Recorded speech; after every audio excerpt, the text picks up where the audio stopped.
Maramutse mu ndwi iheze naravuze ku bijanye n'aba diaspora bariko bashaka ngo kubaka ngo amaproje muri mwitongo ry'umuntu sigwa w'umuntu yitwa Sebatutsi. Icubahiro umukuru w'igihugu cyacu ciza ci Burundi yaduhaye ikibanza aho bita muri Kizingwe Bihara bakunda kuhatazira kwa Sebatutsi. Ngabesha ba diaspora ko musanzwe imbere yo kujana amafaranga mu Burundi bagomba kugira ico bita due diligence kugira ngo ntibabe mu baterera mu ngorane Burundi busanzwe bufise zitandukanye harimo bane n'ibituri ndaja kwishika ko muri iyi video. Hanyuma ndanavuga n'umuntu w'umurundi ari mu gihugu ntavuze ko yatinye kubivuga ngo bariko baribwa mugabo yaravuze ko hari n'abandi bo muri Europe bibwe ahi Bujumbura mvuga ko atinye kubivuga nagereka ntinye kubivuga kuko niba uwibwe atinye jewe ntibwe sije noza kubahuka. hariya kubera umuntu usanga dufise ibintu byinshi nke tuguma tugenda buri mwanya urumva ni hamwe twohura n'ingorane ariko urumva wagahinyanye kujya ukavuga ati hibwa abantu benshi kuko hariho uwo muri Norvege bashatse no kumwica. Medan tureka je mpanura abarundi ibintu bibiri ntabwo ndi mu investisseur cyangwa mu advisor ariko nibaza yuko ikintu ca mbere nkunze kumva mu bantu bakora business ni ikintu bita due diligence. Due diligence no kuvuga imbere yo kushira amafaranga mu kintu ukabanza ugatohoza ukaraba ko atantambamye zihari muri make. Icya kabiri iruhande ya due diligence ni novuga slogan numvanye ntuzeye Loterie Nationale yo muri South Africa. Loterie bajya ba gambling bajya bagira gucuruza imari sinzi ngene bavyita kamari nka kamari kwa mugabo officiel. Hanyuma bavuga ngo gamble with your heart, gamble with your head not with your heart. Donc ukoreshe umutwe nukoreshe umutima. Keshi na keshi nous les Africains nkuko Senghor yabivuze dukoresha ama emotion, turi très émotionnel. Hakaba nk'ahantu yo kunga nk'igihumbi mugaka jana ahantu yo kunguka amajana 2 kwera aho amajana 2 ariho hariho ama emotion menshi. Muri ayo ma emotion harimo ikintu ca nostalgie, ikintu ca patriotisme niko muyita ngo igihugu navukimo ngo igihugu natamu ruzogi bamo kwanza batakitana n'uruzogi ne bafise ama emotion menshi usanga basa iyo nostalgie byumvikana ko mbura umuntu yakuza atabona igihugu ciwe aravuga ati icari kumba igihugu there is nothing better. Nibaza yuko bashiramo ama emotion menshi basanga bagiye mu bintu batatohoje. Bamwe bagaca bavuga ati babande banyine ngo patriote mbonara kure banda gutakiye ngo uri umasi w'igihugu. No, just futa ngo ntujana amafaranga gusa do your due diligence kubera iki mu nyuma kandi ugaruka gutakama ngo dusemerere. Dantureka kumbure jewe ko nabivuga nsanzwe rimwe mvuga ibitagenda neza muri leta muvuga muti wewe n'umwasi w'Urundi nyene wanka amajambere ariko uno munsi biri kwivira mu kanwa k'abantu babinovuga bahagaze hejuru ku bintu byo kujana imitahe mu Burundi harimo Samuel Ndayiragije ngo arongoye diaspora idasinzira na President Neva w'u Burundi nyene reka tubumvirize. Kuko nyene ahatagira ubukuru nyabwo hatagira iteka ntihagire nitekane, ahatagira ubukuru nyabwo ntihaboneka amajambere. Yatanguye avuga ngo ikintu bitagishe inike. Gishe inike ngo nahantu ngo bokuba korohereza ngo wa diaspora ngo gafuma tanga amahera menshi ngo mugabo ngo bakaronka ngo ibintu vyihutirwa. Bwana Samuel nagenda kumenyeshe ko iyo service ubona iburayi mu Burundi ntishoboka nubwo bobishaka ntibishoboka kubera impamvu nyinshi harimo nka infrastructure. Nako ndaraba kuri radio imwe bari kuvuga ngo habonetse ngo ibikoresho byo gukora ngo permis de conduire ngo bazoza ko ziba printingira. Nkavuga zya permis de conduire zo mu Burundi ibikoresho bizikora byabonetse byari byarabuze nibiki ni imprimante ni mapuro ni ibikoresho bikomakomeye hariho machinerie ikomeye cyane yo gukora permis de conduire.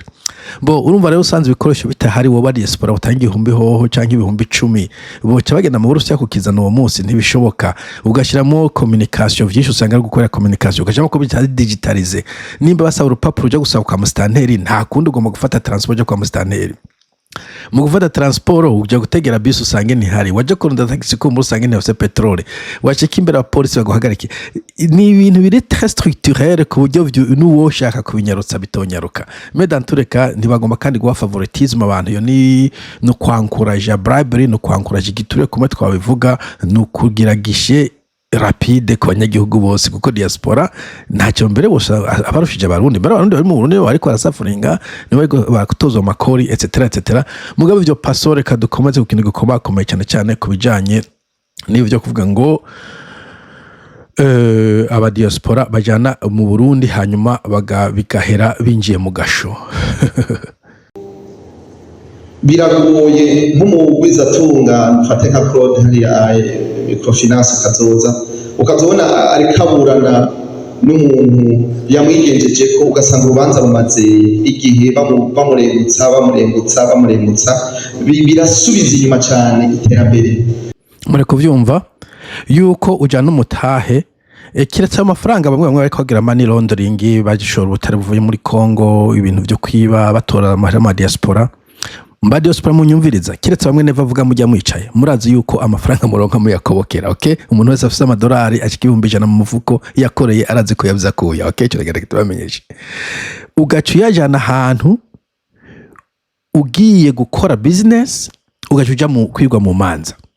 Entrepreneuria nakazi gakomeye cyane, ni ibintu natrayinze keshi ndugenda nase gutera imbere mu Rwanda, naragerageje ntubona uko naragerageje mugabo nakazi gakomeye kwiyumvira deja umugambi uja gukoramo, ukandika impapuro amajana n'amajana uri kurapanga, mbega nzokura amahera he, nzogurana hano yasubiza gute, nzokungwa gute, umukozi nzomukura he, amataxi bayishura gute, uzi taxation cyo yuhageze kujura amataxi ndabirakuya. Uramara iminsi uri kuragira amakalkira amaformire urondera impapuro, amafaranga watanze hariho tibuka icyo waguze, hari risiti usanga yarafuditse ntubibona neza. Kuraninga business ni ikintu kimena umutwe cyane, entrepreneurship imena umutwe gose. Nawe ucushiramo akajagari ko mu Burundi, ucushiramo abo wacamanza, ucushiramo abo bakwigenza ko ninda iragije bivuze nizo manzo ugenda no musi gwasivye hejya cyo gwasivye. Umwe yaguze itongo mu Burundi, parcelle mu Burundi, sitongo no si parcelle, urupango nakonda tema ko urupango no kuvuga gubatse ararugura hibujumbura. Ejo bundi barashari mu manza we yaremeye arabivuga mu comment omwe uwari mugurishije ko cyagusha n'umuzayirwa, uwo muzayirwa gwibereyemwo, hanyuma ari kuburana dossier ngo baranyuruje yarabuze. Imagine ukaja muri ivyo bintu ku mafaranga wakobokeye s'il vous plaît, wari kuburuka yashaka ku musego s'il vous plaît, omwe ari safe ukeneye kugurifana ejo akazi gaheze ushuyikora ko mugabo urumva mu Burundi yabaye locked ahantu uri gushira kwa yandi Okay, nisama reka bivuga ibyo bikumbiyo commentaire nayo mu comment muri YouTube mushobora kuzoyiraba mugabo basamara kuvuga kuba kwigenza ko hanyuma nimaze ko zigenda zigaruka zigaruka. Ni ukuvuga ashatse kuvuga yuko hobaho sentare ica imanza byihuse z'abagwizatunga, kuko mu Burundi nabibonye umuntu umwe canke yatume n'uwundi umwe arashobora gutuma we uhomba.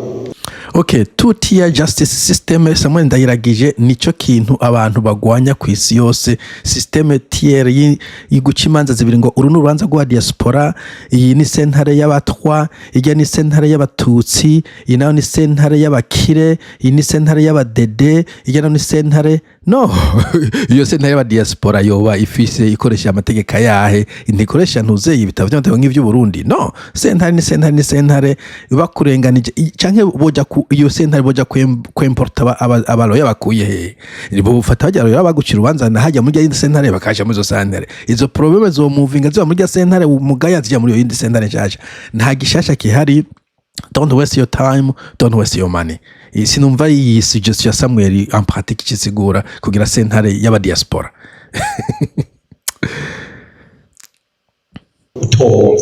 Agatuma wugana utokugana muri mwebwe y'icubahiro sinkekeranya ko mutunganye kandi usutungane muri mwebwe. Ni naco gituma y'icubahiro ntakambye ndasaba ikigongwe abo ba diaspora babagwizatunga bafunzwe. Urumva ndatakamvye aba diaspora bagwizatunga bafunzwe. Mu bintu bibiri je nakuze nanka kuva nkiri umwana mutoya. Okay, ko ntango guca ubwenge. Ikintu cyo kurogwa n'ikintu cyo gupfungwa. Ikintu cyo kurogwa kuko je naranka ko noja imbere y'umuntu w'umukecuru aciragura urukonda mu kanwa gwanje avyakira imiravumba n'imbiriza mpuhegera ico kintu naracanka sinatinya no gupfa gusumvya sinatinya gupfa gusumvya uko ntinya kuja kwicara imbere y'umuntu w'umukecuru ngo n'umupfumu ico naracanka gufungwa ndakunda liberté urako je nshaka mvuge nshaka ntembere nshaka I don't want sinkene kuba confined hano alors ahantu hose hariho risque yo gupfungwa si minime soit-il nubwo yari ntoyi cyane je ne vais pas y aller sinshobora kugenda ndagwa karorero hari igihe nigeze kubukinga flight indege iva ngaha ija Nairobi nsanga kubera nari kuri budget ndiko ndahagihe iyo uri kuri budget tugerageza kurondera indege izimbutse mugabo kenshi na kenshi usanga amasaha kugenda ari mabi nko mu gatondo canke escale ndende ico gihe hari escale ndende muri Doha amasaha 15 nkayo masaha nkiyo ari nko muri Philippines canke Thailand canke Taiwan canke meme China ico nkora ncansohoka nkandika utu attraction nja kuraba kamwe nko muri Thailand Taiwan nk'akaroro hariho Taiwan 1 ibiki mu bisegara byinshi abari akantu ushobora kuja kuraba ukaburizubaza mu kurinda ko indege inze iza mugabo ndiyumvira mu barabo anko nshobora kuba ndababesha nshobora kuba ari préjugé mubona numva ko nta mateko yo ntawonzi ibihugu biri moderne amateko yaho more or less ameze nkayasa ivyaha ntiwigura soma ibitabo uramenya uti iki kintu nkiri kuri nikekuru mu barabo sindamenya neza kandi ho biratandukanye hari abari strict hari abatari strict ese kuravye umuntu gutya bagira gute ese wambaye ubuturi meze gute ese ikintu ndavuga nti iyo risk ntaho ushaka gufata okay I don't want to take that risk nigumiye aho muri aeroport nikora tundi muri aeroport mbafise ibitabo nsoma n'ibiki donc kuvuga ko je nufata amafaranga nakoreye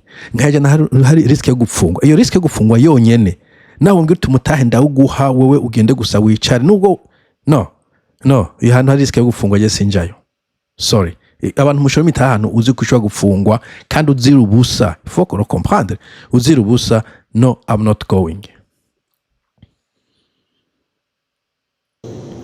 hari abazanye imitahe minini ngaha hirya y'ejo twaragiye mu mpimba dusanga abashika 6 bafungiwe hajya mu ibohero okay aba diaspora 6 abantu 6 bafungiwe mu ibohero mu mpimba mbo ushobora ngo bakoze ivyaha muganda ganda kumenya ko mu Burundi ushobora gufungwa atacha bakoze ndakwibira akabanga cyangwa bakoze icyaha mugabo kitasabwa gufungwa cyangwa undi yakoze icyaha gize kikwagira ndakwakandikira numvise ku mugenzi umugenzi wiwe yaguze imodoka nyambarizo kagongo komsa akagira transport Buvira Bujumbura igihe batari bwagire intambara muri za Uvira ayiha umutaxi uwo mugabo yarakora ariho amafaranga ayiha umutaximan Buvira Bujumbura umutahe wa Butoyi rurakora ako nagasoma twasoma turi muri primaire hanyuma umunsi umwe abona polisi iramufashe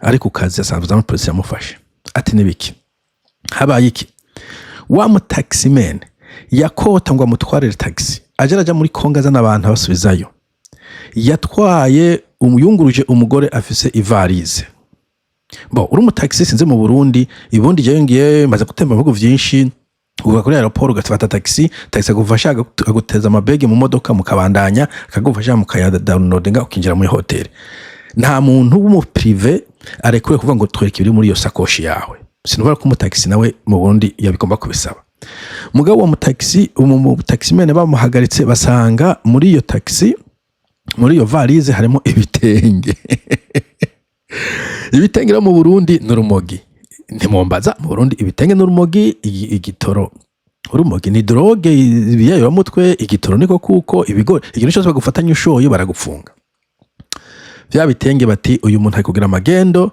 uyu mushoferi imodoka iri kugira amagendo imodoka arayifashe shoferi bamufashe sebuje bagira bamufata arapfungwa ngomeza 6 asohotse ati mpa ya modoka yanje ndabe ko nosura kunanaga batireka da imodoka dufashe iri gukora fraude iyo nayo nyene ikifatwa na leta mumvirize umuntu yaronze amafaranga ahaye umushoferi imodoka umushoferi yunguruje umuntu uwo muntu yungurujwe newe novuga ko yakoze fraude nubwo je ntoyita fraude mugabo hagaca hafatwa umushoferi uwo muntu yavyunguruje umushoferi imodoka na sebuje yari hari atazi n'ingene umushoferi agakora akazi. Think about it imbere ko muza muri shora muganga ko inifwa ngo ikishicwa caburiwe n'impongo nimukomeze reka je nkomeze niyumviriza Samuel ingene tuburira benshi muri bo bazanye ibitahe binini tusha dusanga hariho n'uwavuze araturimbira kandi ngo yarabarukiye akaririmba asaba imbabazi nukuri turavye bamwe muri bo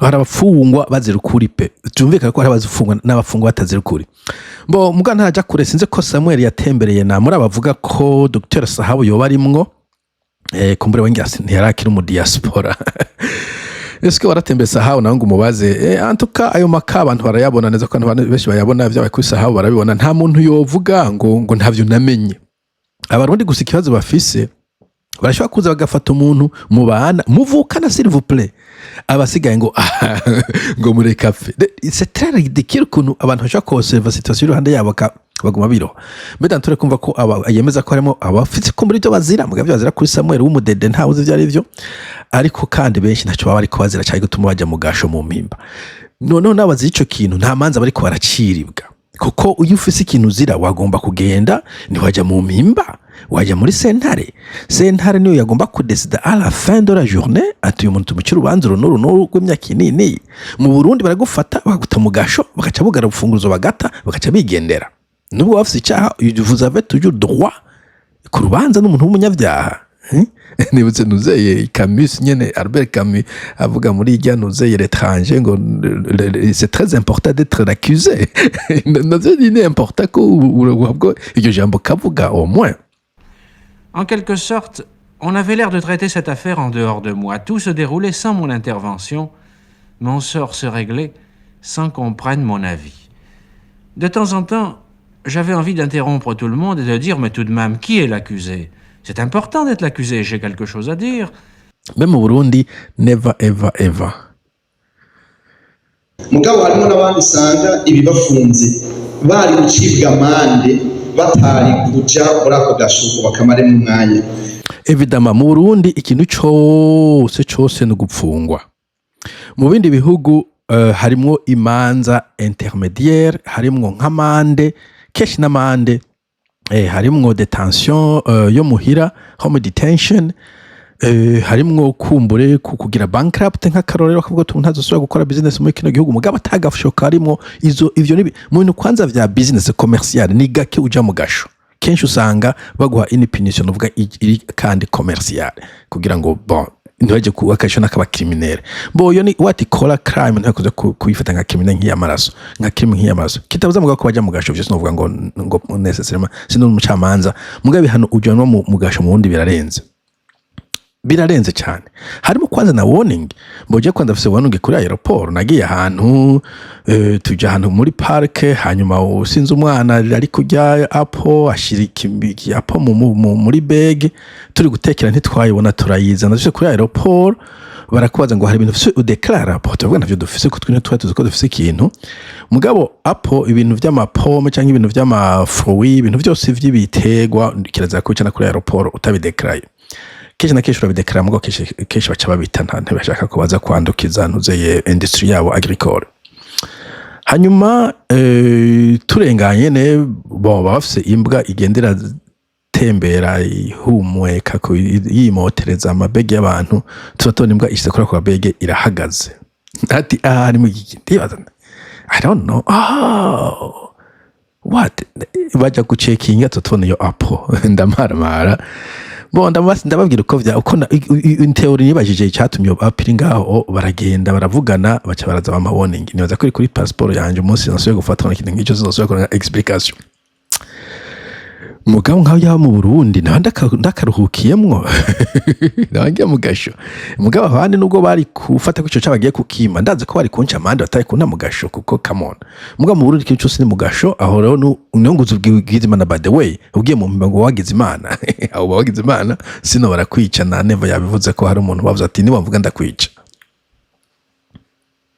ico gihe rero iyo abantu bagwiza tunga bafunzwe ku byaha novuga byari gucibwa amande bituma sosiyete yugara bene imitahe bahomba n'uwagomba kuza akaca agira ubwoba nyacyubahiro n'uwagomba kuza agaca agira ubwoba. Très bien. twebwe tuvuze ko tutagira ubwoba tuba tubeshe. Okay, mumva ko na Samuel afise ubwoba. Babantu mwandika mu comment urumansi w'igihugu hari abakunda igihugu murumva ko nawe nyine afise ubwoba.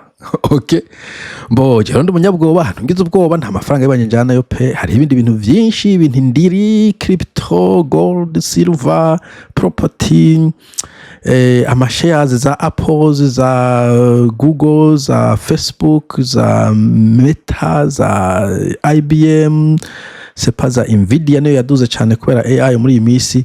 Ushobora gushira umutahe wawe kuko inja kuhashira ahantu mfise risk yo kunyongwa ndawuzira. Why? Hari abantu benshi usanga bagerageza kwigenza kuri uyu nuriya, muri mwebwe ndabizi neza ko atari mwe mubigira, nimwe muratunganye cyane mugisho. Okay, mbo ari gusigiririza muratunganye cyane mwese mubigira mugabo iyo murumvize digest murumvize en fait situation ko yifashe. Reka numvize inyishu yamuhaye kugira ngo kumbure ni video ndagira ngufi cyane dimesi nagendende cyane gose. Jewe deja iyi formule yuko ibibazo byananye mu Burundi bayisuka kuri president sino kushobora gukora. Ntibishobora ko le président de la République nabivuze ashobora guca imanza z'aba diaspora, imanza z'abibwa matongo, imanza z'abagore n'abagabo bashwanye, ubona bari kwamusuka ko vyose. Jewe neva nubwo tuza tumushwanira bamumumvira ikigongo bantu b'Imana. Umva nta bucamanza buje, nta police hari, nta haki, vyose ni dutunganize. Murazi ko bidashoboka. Okay, avance cyo nashaka kuvuga ko mugabo iyi formule niyo mu Burundi gusa. Burya nabwiye ko turi ku rugamba rw'iterambere, hari abandi bari ku rugamba rwo kurwanya iterambere. Okay, bo nico kindi kiri mu badede. Iyo bagufashe wakoze erreur, ntibashobora kwemera ko iyo yabaye erreur novuga humaine, nkuko umuntu akora erreur humaine nk'iyo je nakoze kuri aeroport. Ntibashobora kuvuga ko kumbure wayikoze kugira ngo uronke inyungu kujya abantu bagira kugira ibintu bunguke benshi na benshi nivyo bashaka kugaburira abana, gutunga etc. Oya, baca bakiduza bagafata kuri sabotage. Nize gusoma article umugore mu Rumonge bamusanganye ibitenge 6 s'il vous plaît 6 baca mu kirubanza uzica bamagirije sabotage économique. Ibitenge 6 na economy ya famille ndivyo sabotage.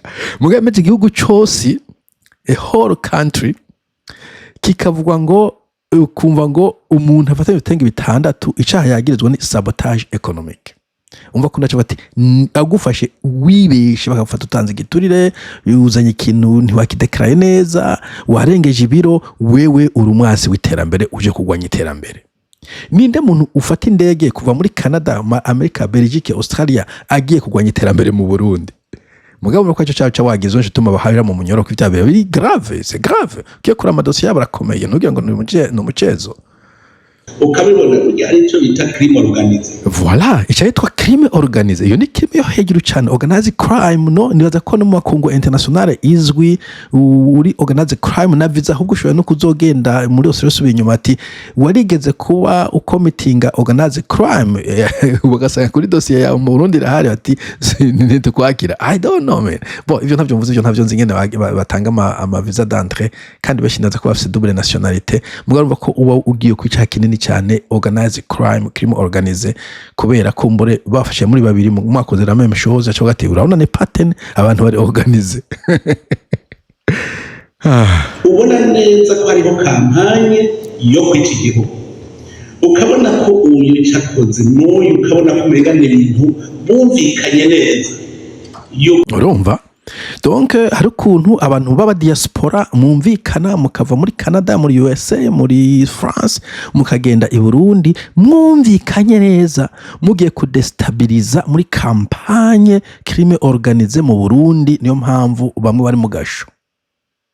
Iyi kate tuko tuvuga aba diaspora. Iyi ni nama neva yakoranye n'aba diaspora bari kuvuga ko wagwiza tunga aba diaspora ari kwishura ku bibazo Samuel yabagije by'aba diaspora bapfunzwe. Ari ati bamwe muri abo uravye ibintu ugiyakoze n'uyakoze biribonekeza, c'est trop évident. Neva no muroya n'umucamanza by the way is the one mu neglige bironeka ko ari crime organisée. Batereza kurwanya iterambere ry'igihugu umva rero nk'uwo biboneka ko aba ari mu bintu birenga birapanze neza urumva uwo ntacyo uzoya kuvuga hari uwundi nawe uravyumvise abo bantu muri abo bantu batandatu Samuel kumbura abo nawe washoboye kubona uzogenura n'abandi ubanza urabe ko muri abo atabantu bari muri ivyo bintu vya crime organisé yo kuja gutwanya iterambere ry'u Burundi baje bitwaje idarapo ya diaspora bagashika mu Burundi ikintu kibazanye kimwe gusa ari kugwanya iterambere abo urumva urubanza rwabo twararuhejeje bazohera mu gasho kugeza Yesu agarutse reka twumvize undi mugwi wa kabiri afatwa nka par exemple na fraude nk'ibintu bya fraude ndakubarire twe twarabonye neza ko ari urugamba ruri bien organisé. Ok, na fraude umva ko ari urugamba bien organisé. Ok, na fraude umva ko ari organisé, ntushobora kuba fraudula uri wenyene, ntushobora kugenda ngo urangura imiti Dubai ugerageze kuyisumagiringa Bujumbura utayidekare. No, ubwo ruba ari urugamba ruri organisé.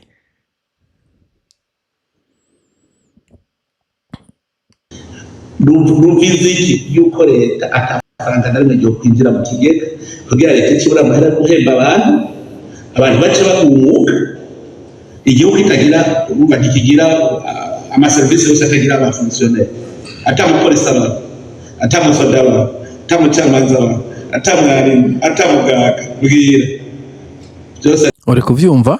Donc wowe uraje uje gukora fraude mu Burundi, urinjije ibitenge ukuye muri Congo, urasohoye ibigori ugiye gushora mu Rwanda, sinzi ibindi bintu amase navuze ngo engrais chimique nayo nkasho bafata Tanzania. Nushaka ko amafaranga yinjira mu Burundi, intention no kugira ngo leta ibure amafaranga ihemba abakozi, abapolisi, abasirikare, abaganga kugira ngo bace bagumuka. Umva uwo muntu akwiye ikigongo bwana Samuel, muze mutahura neva, muze mumutahura nk'umuntu w'umucamanza agafata abantu bafite intention ultime yuko igihugu kigumuka, yuko kija ku mavi, kiro amafaranga gihemba abafonctionnaire bacu, kibugura amafaranga yo gukora ama service legale nyene ya leta. Uwo muntu wumva ikigongwe kweri gikwiye. Rimwe ribona ko muratahura ibi bintu abantu. Hariho abari muri kampanye neza bavyigisha n'amastrategie ngena amahera adashobora kwinjira mu kigega, ugasanga ko umuntu n'umubwizatu akumvikana muri obere, kabona neza ko obere iri kwirakora ibintu neza, ubibona ariko batuma turagwana buto. Iyumvire nk'ahantu wari gutanga bodaboro TVA sibwa umudandaza TVA n'abaguzi bakurugikana amahera ukayacana mugabo cyubwira wari kujana nk'imiliyari zitanu bacavuga ati zana imiliyoni 500 ibindi turabereye kumvikana tijoza kumpaya ivyo ni ibintu biri bon. TVA kwa taizi megani tax à valeur ajoutée mu bihugu bimwe bita VAT, value added tax muri South Africa, mu bihugu bindi bita GST, government service tax. Umenye ikintu cyose sanse government services tax uko ni no kuba clair ko aya mafaranga yo kubaka ama service ya gouvernement sinumva ya valeur ajoutée exam cyari cyo mugabo peu importe nomenclature peu importe. Mugone ya mafaranga burya iguze ikintu kumbure sinzi uko bundi komeze hose muri kumbure biragoye kubera ya economie informelle, mugabo hanze igihe cyose uguze ikintu uzorabe urasanga hariko portion ya VAT iri entre, ça dépend, peut-être entre 10 et 15. Nshobora ko niheza shobora ko hari munsi ya 10 nani ibigo nabaye umenga ni entre ico gishifre. Bo muganuka ko OBE nayo institution ya leta itora amakore ko nyine bashaka gukora n'abadandaza bakakwiba etc hanyuma ugasanga wapfunzwe. Bo reka nkomeze kuko hari ikintu ngomba gushika ko ngaha yavuze ngaha kiri important gusonje ndiko ndavuga. Muganuka ko n'inzego atazizera deja zimukorera. Voilà. Pour dire que corruption iri un peu partout, pour dire que ntabwo ari ntuzeye ahantu propice yo kuja gukora urudandazo kese nawe uri umuntu uri corrupt canke uryoherwa no hawana corruption. Ngo ariko nzineze igihugu sico kimwe n'uburasi. Nico gituma mu Burundi mugabo bakagabamwa abantu, nico gituma mu Burundi ikintu cyose ukora they can construct bashaka kugituruna kikaba icaha kimwe c'agacamutwe baca kongura umuhemo. Urumva amatax ibintu bita tax evasion, ibintu byo gukwepa amatax biri mu bihugu vyose, kuko amatax abantu benshi batanga bagonano.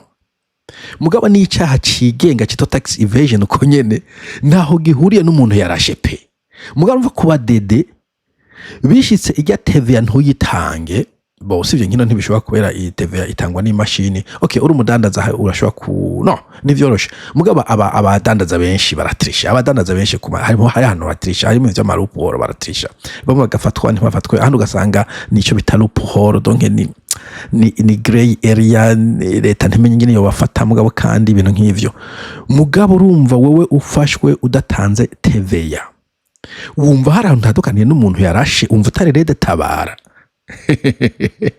Urumva, imagine ikuntu azoguhana mu gihe azogufata wibagiye ntutange tax canke wivye canke amatax ari complex, ushaka kwibaza ko wayatanze mu usanga hari ikintu utaharuyemo. Ico gihe bagufashe usa n'umuntu yarashe uri rede tabara ambone diforme. Abarica kimwe n'ububazi hariho umwe wese abesubiyemwo biduwere maceto haje mura ubaha amadosiye duce turabenda biduwere umwe wese ivyiwe, kuko turamaze kubona bari neza tubibona. Ico rero mugabo sindabagiriza ntarabona dosiye ingene zimeze. Hariho abantu nubatse ku buzima bwabo buhagaze kuronka poste muri leta, wamuvyumva ndiko ndabivuga. Igihe uzobuzi yuko ubuzima bwawe buhagaze guhembwa muri poste ya leta, leta ihemba make mucarondera mugwiza tu. Hari n'ibindi tubona ko bagwiza tu bagira inama kugira bibere. Bo ivyo vy'abantu bukozi ba leta badahembwa umushahara bakwiye, neza ko nabibonye kenshi, nabivuze ko kenshi. Mugabo nuvuga ko navyo biri mu bifasha kwiba kubera l'occasion fait le raro. Ikindi sinzi n'undi mugani muvuga mu gifaransa mu nyandikira mu comment ko ntuzeye decency isaba level ya comfort, donc ukenye nivyoroshe ko wihagararako. Ibihugu vyose barafise ikintu, ibihugu tembera bafise ikintu bita living wage, ntabwo iri fixe, bafise minimum wage d'abord. Mugabo nico bita living wage iri hejuru minimum wage, kuvuga umushahara ushaka gutunga umuntu ari mu gisagara ahantu. Leta kenshi na kenshi niyo ifati ya mbere gutanga uwo mushahara kugira ngo abantu evidama ntibibe ntibabe tante kuja gukora ibindi bintu bivuga bitera conflict of interest. Mu mundi barabarahiye umushahara uzovuga utunze alevu debrouiller. None umva muri yo debrouillardise ko mutabaha yindi formule no kwibaca biba muri yo formule ya debrouillardise ni Zaire ya Mobutu nyene. Bo ico nakivuze ko kenshi nshaka kugaruka ko nshaka kuja kuri iyi point iri très important muyumvirize, hanyuma nje ngorotira kino kiganiro. Inama mpuzabitsina tukarabwira two kwiba leta, jeje cyane gucungira leta muri icyo gisata, muganga vyibagira leta kayirondera kavuga ngo ntibaho ntiyayindi nababwira imuvugiriki. Leta nibaho ivyo se wabivuze none. Never recontredisa. Eske we ko bibere tuyibagira ukuri ivyo wawe abadeje bo yibuka guterega burya umwera ukurugagera no hasi. Umva yukurenga nabantu ucungiye tuzokuba tuhembwa naho kuba turize rofa. Ivyo navyo bari bwamenye turiko turavyigisha. Ico gihe gacagira inama n'umubwiza tu. Ati rero aha tubigira ukuntu. Hanyuma kwa bahati mbaya kuko uwo muri leta nta uzobona signature kuko amahera ya transfera iwawe. Bo ivyo byo kutabona ama signature no gutransfera, monsieur le président bama bavuga ni mugire digitalisation. Ivyo mubira kugira ngo muyibe ibintu bibe digitalize biroroshe gutresinga ama transaction uyaba yose umushaka kuyakurikirana. Nta faranga rica mu maboko, nta faranga rica, byose babirica kuri internet, bica muri mu masysteme azwi, ama transaction yose you can trace back. Benshi bacaca kuyanyigiza muri ziya za Cayman nyene hameze nkaho mu Burundi hatabatagira ama controle. Mugabo dans l'ouest ama transaction menshi ushobora kuyakurikirana. Mugabo bon je suis ndashaka kuvuga ko reka nkomeze gusa numvirize le pôle plus dangereux agiye kuvuga en fait. Iyo rero tubifashe umugwiza tungafasha, umugwiza tungaja kuraba wa wundi baje inama kugira bibere tumwamugabo none ko tera afashe bavuze subizi sana none nawe ujya mu turi wawe batwaye sana tihonye ukamvuga ndakwica ivyo biraba. ukamvuga ndakwica, ivyo biraba. ati honyine ugahirahira ukamvuga ndakwica.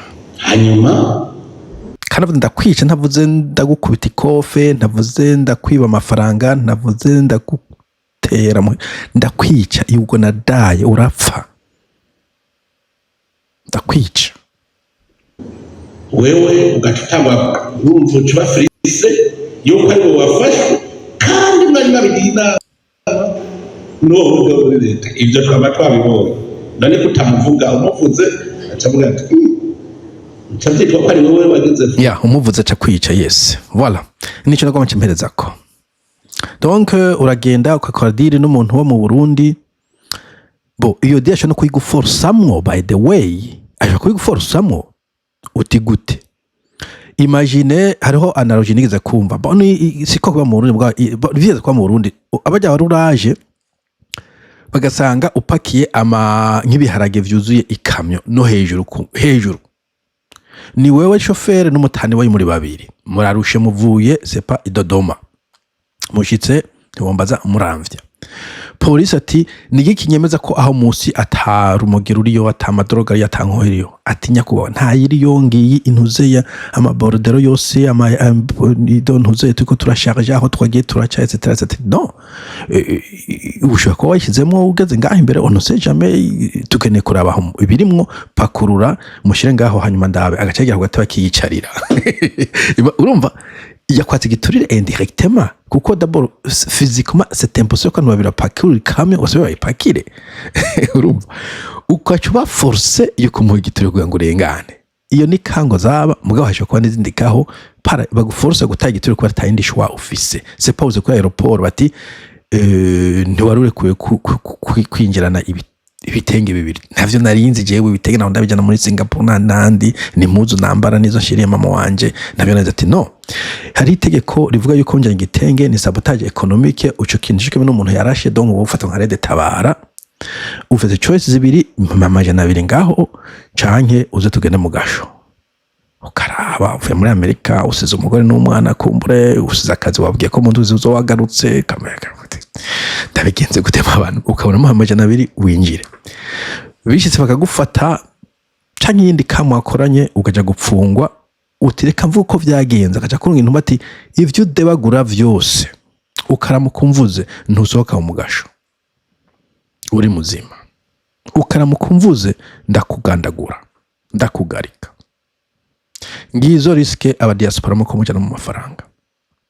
Ni risque bien sûr qui ne risque rien à rien, ni muzo kunguka ni muzo millionnaire, à vos risques et périls, et à bon entendeur salut, ikibarirwa n'icumva icera ko nikibona ni mugira umunsi mwiza.